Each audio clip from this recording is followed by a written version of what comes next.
मेरा नाम शिवानी है और मैं यहाँ पर दिल्ली में बचपन से यहीं रह रही हूँ। मेरे पेरेंट्स मेरे जन्म लेने से पहले से यहाँ पे हैं और मैं इस टाइम 10th क्लास में हूँ। और मैं यहाँ तरंग में अपनी फ्रेंड पुष्पा के कहने पे आई थी, उसी ने मेरे को यहाँ के बारे में बताया था। मेरा नाम है राजनंदिनी। मैं दिल्ली में कम से कम 10 साल पहले आए थे। हमारे पेरेंट्स, मैं, मम्मी पापा, मेरे 3 बहन हैं, 1 भाई हैं, सब मिलके यहाँ पे दिल्ली में रह रहे हैं। मैं कापासेड़ा में एक किराए के मकान पे रहती हूँ और यहाँ पे एक स्कूल है, सरकारी स्कूल, जिसमें मैं पढ़ाई करती हूँ। मैं अपने मैथ्स की ट्यूशन्स ले रही थी, तभी पुष्पा की एक फ्रेंड थी, उसका नाम आई थिंक से मुझे पता नहीं है, बट उसने आकर के पुष्पा से कहा कि दी वो तरंग में म्यूज़िक क्लासेस स्टार्ट हो रही है। मैंने पुष्पा से पूछा कि कहाँ जा रही है, तो उसने मेरे को बताया कि म्यूज़िक क्लास स्टार्ट हो रही है। मैंने कहा मैं ज्वाइन कर सकती हूँ, बिकॉज़ मेरे मन में आया कि हो सकता है कहीं मैं भी थोड़ी बहुत सिंगिंग में आगे निकल जाऊँ, तो मैंने भी एडमिशन लिया। तरंग में मेरा आना ऐसे हुआ जैसे कि मतलब मेरा एक दोस्त यहाँ पे पहले से था, तो वो मेरे स्कूल में पढ़ता है और मेरे साथ ही मतलब मेरा क्लासमेट है, तो उसने मेरे को बताया कि तरंग में मतलब ये सब चीज़ें सिखाई जाती है कि अगर आपको सीखनी तो आ सकते हो। तो मुझे सिंगिंग करनी थी। आई थिंक सिंगिंग में मेरे को इतना इंटरेस्ट नहीं रहा, मेरे को मतलब म्यूजिक, गिटार वगैरह इंस्ट्रूमेंट में इंटरेस्ट है, इसलिए मैं आया था। मेरा पहला ड्रीम था डॉक्टर, सो मैंने सोचा कि साइंस से ग्रेजुएशन कंप्लीट करके अपनी डॉक्टरी कंप्लीट करूँगी।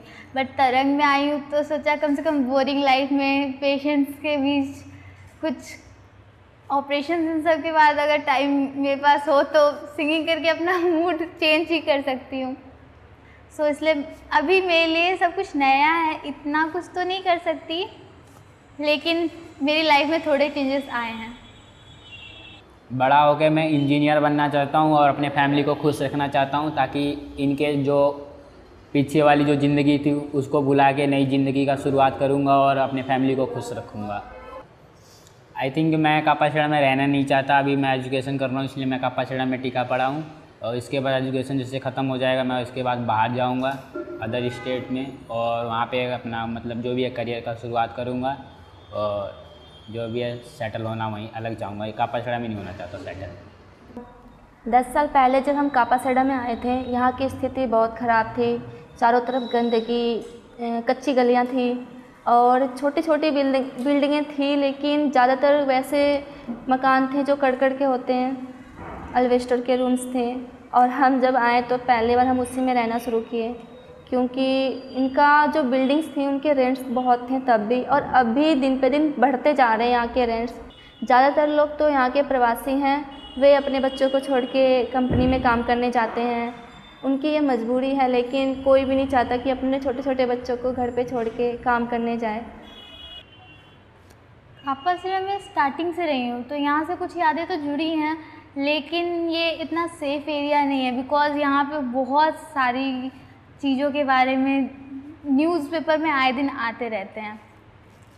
13 साल हो गए मैं यहीं पे पैदा हुई हूँ, मतलब दिल्ली में ही, और कापासेड़ा में रहते हुए 13 साल हो गए।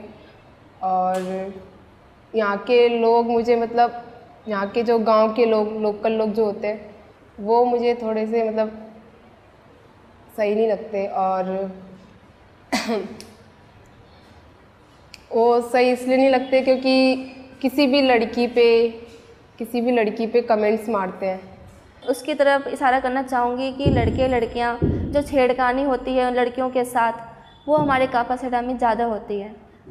इसकी वजह से हमारे जो पेरेंट्स हैं, हम लड़कियों को रात को ज़्यादा बाहर निकलने नहीं देते, या अगर हम बाहर हैं रात को तो उनकी टेंशन बनी रहती है कि हमारी लड़की कब घर आए, उनका खाना तक नहीं खाया जाता है। मैं यहाँ पे बड़े होके रहना चाहूँगी। अगर कुछ चेंजेस आए तो वो चेंजेस ये है कि यहाँ की सड़कें एंड गंदगी और लोगों की थिंकिंग, जैसे कोई लड़का लड़की अगर चल रहे हो तो ज़रूरी नहीं हो कि उसका बॉयफ्रेंड हो, भाई भी हो सकता है, भाई या फ्रेंड कुछ भी हो सकता है, लेकिन सबसे पहले लोगों की थिंकिंग में यही आती है कि कैसी लड़की है, लड़कों के साथ चल रही है। अगर इनमें चेंजेस आए तो कापासेरा में लड़कियों के लिए चेंजेस तब लाए जा सकते हैं जब बॉयज़ एंड गर्ल्स की एजुकेशन साथ हो, उनके बीच में कोई ये ना हो कि लड़के कैसे पढ़ते गर्ल्स कैसे पढ़ते, ताकि वो एक दूसरे को समझ सके। और लड़कों को कभी लड़कियों को कम नहीं समझना चाहिए अपने आप से, तभी ये थोड़ी बहुत कापासेरा आगे बढ़ पाएगा। तरंग में आके मुझ में काफ़ी चेंजेस आए हैं।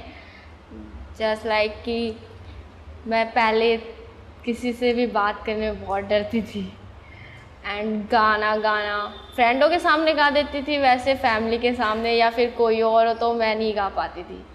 तो यहाँ पे सबके सामने गाया, पहली बार बहुत डर लगा, लेकिन धीरे धीरे वो डर थोड़ा निकला एंड अब किसी के भी सामने गा देती हूँ। तरंग में मैं डांस सीखती हूँ, तो पहले मतलब डांस आता था मुझे, बट करने में मैं शर्माती थी, किसी के सामने भी मतलब करने में शर्माती थी। और यहाँ पे आके तो अब जो भी मतलब शर्म है, जो भी डर है अंदर का, वो सब मतलब जा चुका है। और यहाँ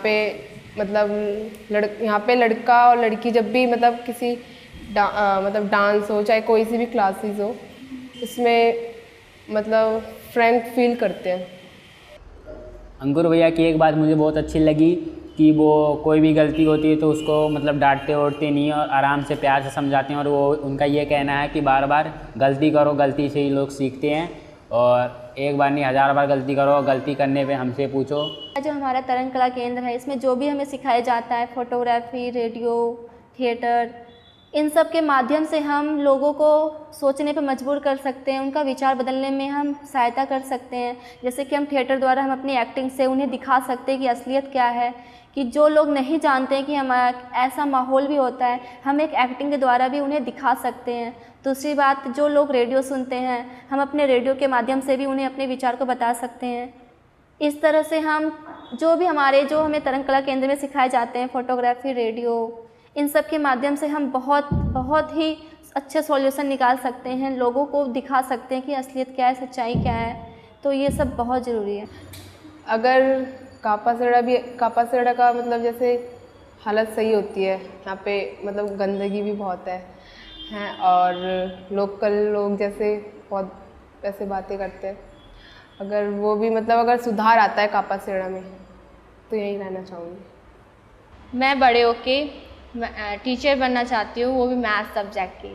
अगर यहाँ कापासेरा में कुछ चेंजेस आए, जस्ट लाइक यहाँ के रोड्स एंड एजुकेशन, ये जो लड़का लड़कियों का स्कूल अलग अलग है, अगर एक हो जाए तो मैं यहीं पढ़ाना चाहूँगी बड़े होके। मैं नहीं चाहूँगी कि हम जैसे लोगों को या हमारे जैसे जितने भी लोग हैं हमारे कापासेरा में, बस उनको ये एहसास ना हो कि वो किसी की बंदिश में है या किसी की संकट में है। बस फ्री रहें, फ्रीडम महसूस करें और हमारे कापासेरा में बस सुरक्षित हो जाए।